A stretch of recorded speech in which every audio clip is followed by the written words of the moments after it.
माता की, भारत माता की,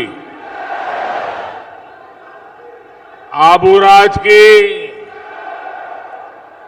इस धन्य धरा पर सभी भाइयों बहनों को मेरा नमस्कार। मां अंबा, अर्बुदा मां और भगवान दत्तात्रेय के चरणों में कोटि कोटि प्रणाम। ये धरती तप और तपस्या की है। विश्व भर के पर्यटकों को आकर्षित करती ये धरा है। मेरा सौभाग्य है कि एक सेवक के रूप में बार बार आपके दर्शन का अवसर मिलता है।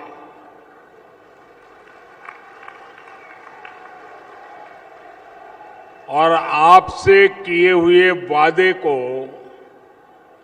भला मैं कैसे भूल सकता हूं। जब मैं नवरात्र के दौरान आया था तब आपसे कोई बातचीत नहीं कर पाया था। कानून की मर्यादाएं थी और डिसिप्लिन में रहना मेरा स्वभाव और संस्कार है। लेकिन उस दिन आपके दर्शन करने का मुझे जरूर सौभाग्य मिला था। और अब भारी संख्या में, रात देर हो गई थी, उसके बावजूद भी आशीर्वाद देने के लिए आए थे।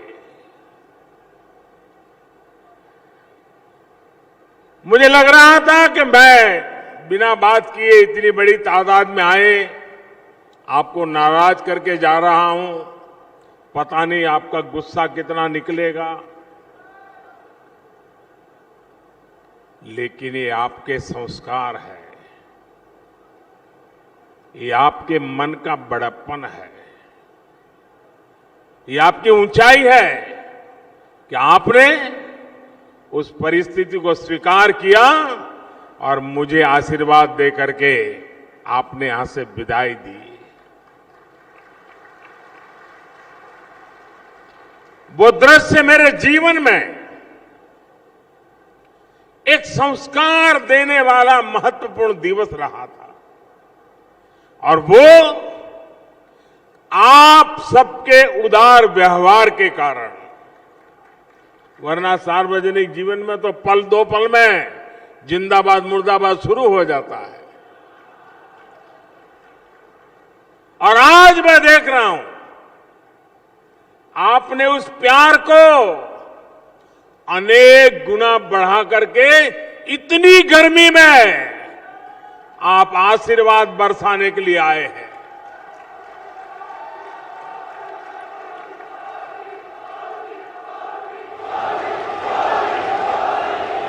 मैं राजस्थान की धरा को, यहां के संस्कारी भाई बहनों को और आबू के विशेष करके मेरे भाई बहनों को मैं आज शीश झुकाकर प्रणाम करता हूं।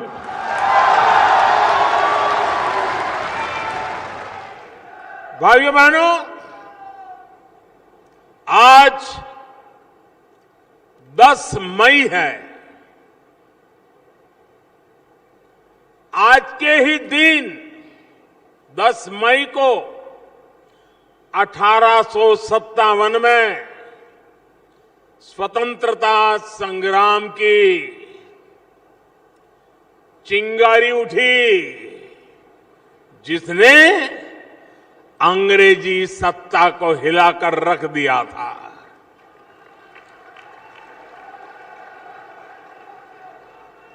आज के दिन विदेशी आक्रांताओं के विरुद्ध सैकड़ों वर्षों से चले आ रहे संघर्ष को एक नई दिशा मिली थी। इसलिए आज के दिन वीर भूमि राजस्थान आना मेरे लिए बहुत गौरव की बात है। और इतिहास गवाह है कि 1857 के स्वातंत्र संग्राम के जो वीर नायक थे, कई वीर नायक उस समय राणा प्रताप की इस पवित्र धरती पर आकर के अपनी योजनाएं बनाते थे। राजस्थान की माताओं और उनके वीर संतानों ने मां भारती के मस्तक को हमेशा गर्व से ऊंचा रखा है। मैं आजादी के लिए समर्पित पूरे देश के हर वीर वीरांगना को इस वीर धरा से आदर पूर्वक, श्रद्धा पूर्वक नमन करता हूं। कल ही देश ने महाराणा प्रताप जी की जन्म जयंती भी मनाई है। पूरे देश ने, पूरे राजस्थान ने महाराणा प्रताप के शौर्य को नमन किया है। साथियों, आप लोगों को संभवतः पता हो, उस समय जो महाराणा प्रताप के साथी थे, सहयोगी थे, वो युद्ध भूमि में महाराणा के साथ अपना भी योगदान दे रहे थे। लेकिन इतिहास ने करवट बदली, स्थितियां बदली, लेकिन स्वाभिमानी लोग मुगल सल्तनत के सामने झुकने को तैयार नहीं थे। और इसलिए उस समय के राणा प्रताप के जो साथी थे, उसमें जो आदिवासी समाज ने बढ़ चढ़ करके राणा प्रताप को साथ दिया था, उन्होंने अपने प्राण प्रिय धर्म के लिए, अपने प्राण प्रिय महाराणा के लिए या तो मौत चाहिए या तो जीवन भर जूझने का सामर्थ्य चाहिए, ऐसा कहकर के फिर से विजय प्राप्त करने का संकल्प लेकर के गुजरात के यहां से सटे हुए इलाके के लोग हो, राजस्थान के हमारी इस आदिवासी धरा के लोग हो, वे लोग यहां से चल दिए थे और निकल करके कुछ लोग महाराष्ट्र गए, कुछ लोग कर्नाटका गए। और उसमें कर्नाटका में आज भी वो गौरव से जीते हैं। उस समाज को वहां के लोग हक्की पिक्की समाज के नाम से जानता है और वो जड़ी बूटियों का काम करते हैं और कई पीढ़ियों से वहां रहते हैं। आज भी राणा प्रताप का गौरव गान करते रहते हैं। इनमें से बहुत सारे साथी अब अपने काम के लिए जंगलों से जड़ी बूटियां लेकर के सूडान और अफ्रीका के देशों में जाकर के कुछ न कुछ छोटा मोटा व्यापार करते हैं। ऐसे ही हक्की पिक्की समुदाय के सैकड़ों साथी कुछ सप्ताह पहले सूडान में चल रही लड़ाई में फंस गए थे। बीजेपी की हमारी सरकार इन भाइयों बहनों को सूडान से निकालने के लिए कोशिश कर रही थी, लेकिन कांग्रेस ने चुनावी राजनीति को देखते हुए चिल्लाना शुरू कर दिया, हो हल्ला करना शुरू कर दिया। अब आप कल्पना कर सकते हैं, दूसरा महाद्वीप, दूसरा देश, चारों तरफ गोलियां चल रही है, बंदूकें चल रही है, बम फूट रहे हैं, आग लगी हुई है हर तरफ लड़ाई चल रही है और यहां कांग्रेस शोर मचा रही थी इन समाजों के लिए। और उसका परिणाम ये आया कि यहां की चिल्लाहट का पता वहां चलने लगा। अच्छा भाई, कुछ लोग यहां पर है, चलो ढूंढो। अब ये लोग मौत के साए में जीते थे, चुपचाप बाहर लाना था, लेकिन ऐसी कांग्रेस वालों ने गलतियां करके उनका चेहरा जग जाहिर कर दिया। कांग्रेस ने इस आदिवासी साथियों की जान खतरे में डाल दी थी। और ये क्यों किया? क्योंकि कांग्रेस चाहती थी कि सूडान में इतनी गोलियां चल रही थी, एक आध को तो लग ही जाएगी। और अगर एक आध को लग गई और वो भी हक्की पक्की आदिवासी भाई को लग गई, फिर तो उनको कर्नाटक के चुनाव में खेल खेलने का मजा आ जाएगा, कुछ अनहोनी हो जाए। उसी का इंतजार था ताकि फिर मोदी का गला पकड़ सके। लेकिन इस पूरी राजनीति में कांग्रेस एक बात भूल गई। मुझे लगता है अभी भी वो मोदी को पहचान नहीं पाई है।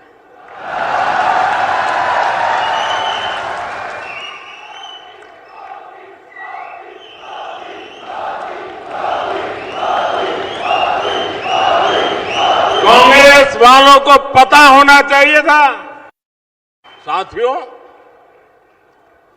मोदी का नुकसान करने के लिए, बीजेपी का नुकसान करने के लिए कांग्रेस देश का नुकसान करने से भी बाज नहीं आती। जब देश में कोरोना महामारी आई, 100 साल का सबसे बड़ा संकट आया, तब भी कांग्रेस ने अफवाह फैलाने की कोशिश की, वैक्सीन के मुद्दे पर लोगों को भड़काया। कांग्रेस चाहती थी कि ज्यादा से ज्यादा लोगों की मृत्यु हो और वो मौके की तलाश में थे कि मोदी की गर्दन कैसे पकड़े। लेकिन मोदी इन लोगों की धमकियां और साजिशों के आगे न झुका है न झुकता है। अगर मोदी झुकता है तो 140 करोड़ देशवासियों के सामने झुकता है। आप ही मेरे मालिक हैं। साथियों, भारत ने अपनी वैक्सीन बनाई, अपने लोगों की जान बचाई। इतना ही नहीं, दूसरे देशों को भी मदद की। साथियों, कांग्रेस की स्वार्थ की राजनीति का परिणाम राजस्थान को भी उठाना पड़ रहा है। आप पिछले 5 वर्षों से राजस्थान में राजनीतिक लड़ाई का भद्दा रूप देख रहे हैं, भद्दा रूप देख रहे हैं। जनता के हित के बजाय यहां कुर्सी लूटने और कुर्सी बचाने का ही खेल चल रहा है। ये कैसी सरकार है जहां मुख्यमंत्री को अपने ही विधायकों पर भरोसा नहीं है। ये कैसी सरकार है जहां विधायकों को अपने सीएम पर भी भरोसा नहीं है। सरकार के भीतर सब एक दूसरे को अपमानित करने की होड़ लगाए बैठे हैं। जब कुर्सी पूरे 5 साल संकट में ही पड़ी रही हो, तो ऐसे में राजस्थान के विकास की किसे परवाह होगी। इसलिए ही आज कांग्रेस शासन में राजस्थान में कानून और व्यवस्था पूरी तरह तबाह हो चुकी है। जिस राजस्थान में गंभीर अपराध सुनने में कम ही आते थे, वहां अब अपराधी बेखौफ होकर घूम रहे हैं और अपने वोट बैंक की गुलामी कर रही कांग्रेस कुछ लोगों के तुष्टीकरण करने के लिए कार्रवाई करने से भी डर रही है। साथियों, कांग्रेस सरकार के इस रवैये की राजस्थान के माताओं, बहनों, बेटियों को सबसे बड़ी कीमत चुकानी पड़ी है। राजस्थान में महिलाओं से जुड़े अपराध चरम पर है। यहां तक कि उन्हें तीज त्योहार भी शंका आशंका के बीच मनाने पड़ते हैं। भाइयों और बहनों, 2 दिन बाद 13 मई को जयपुर बम धमाकों की बरसी है। 2 दिन बाद जयपुर में सीरियल ब्लास्ट करके आतंकियों ने हमसे अनेकों स्वजन छीन लिए। आज भी उनके परिवार इस उम्मीद के साथ जी रहे हैं कि एक ना एक दिन उन्हें न्याय मिलेगा। लेकिन राजस्थान की कांग्रेस सरकार ने वही किया जिसके लिए कांग्रेस कुख्यात रही है, उसका इतिहास कुछ कुख्यात रहा है, उसके कारनामे कुख्यात रहे हैं। कांग्रेस ने तुष्टीकरण के लिए हमेशा आतंकियों पर नरम रुख अपनाया है। कांग्रेस आतंकी विचारधारा के साथ खड़े होने का कोई मौका नहीं छोड़ती। इसी सोच की वजह से राजस्थान की कांग्रेस सरकार ने जयपुर बम धमाके के केस में कमजोर पैरवी की। इसके कारण धमाकों के आरोपी छूट गए। कांग्रेस अब लीपापोती की चाहे जितनी कोशिश करे, लेकिन उसकी सच्चाई पूरे देश के सामने आ चुकी है। साथियों, कांग्रेस ने दशकों तक जिस प्रकार की राजनीति की है, उसमें दलित, पिछड़े और आदिवासी समाज का सबसे अधिक अहित हुआ है। आदिवासी समाज ने तो बरसों तक कांग्रेस पर भरोसा किया, लेकिन क्या मिला? सिर्फ अभाव, असुविधा और अवसरहीनता। सिरोही जिला हो, जैसलमेर हो, करौली हो, बारां हो, इन जिलों में कांग्रेस के कुशासन के कारण विकास नहीं हुआ। कांग्रेस ने जिलों को पिछड़ा घोषित करके पल्ला झाड़ दिया था, जबकि जिलों में ज्यादातर आदिवासी समाज भी था। आपने बीजेपी को अवसर दिया तो हमने इन जिलों में विकास की आकांक्षा जगाई, इनको आकांक्षी जिला घोषित किया, एस्पिरेशनल डिस्ट्रिक्ट के नाते काम शुरू किया। आज सुबह ही मैंने नाथद्वारा में, अभी हमारे अध्यक्ष जी इसका वर्णन कर रहे थे, आज नाथद्वारा में 5,000 करोड़ रुपए से अधिक के विकास कार्यों का शिलान्यास और लोकार्पण किया है। इसका भी सबसे अधिक लाभ राजस्थान के आकांक्षी जिलों को होगा। उदयपुर और शामलाजी 6 लेन हाईवे से राजस्थान के उदयपुर, डूंगरपुर और बांसवाड़ा क्षेत्रों को बहुत फायदा होगा। बिलाड़ा जोधपुर सेक्शन बनने से जोधपुर और बॉर्डर एरिया तक पहुंच सुलभ हो जाएगी। 4 भुजा और निचली ओड़न के प्रोजेक्ट से कुंभलगढ़, हल्दीघाटी और श्रीनाथ जी के दर्शन करना और आसान हो जाएगा। साथियों, तारंगा हिल, आबू रोड रेल लाइन की डिमांड अंग्रेजों के समय से चल रही थी। इसे भी अब बीजेपी सरकार ही पूरा कर रही है।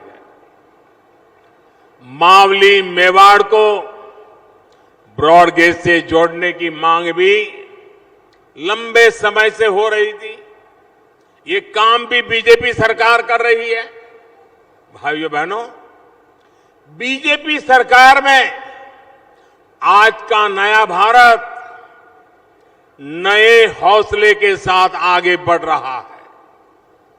आजादी के इस अमृतकाल में हम भारतीयों ने विकसित भारत बनाने का संकल्प लिया है।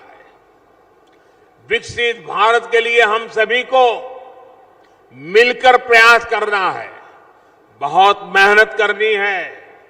लेकिन इसके साथ ही अतीत में कांग्रेस सरकारों से जो गलतियां हुई, हमें उससे भी सबक लेना है। साथियों, अगर मैं आपसे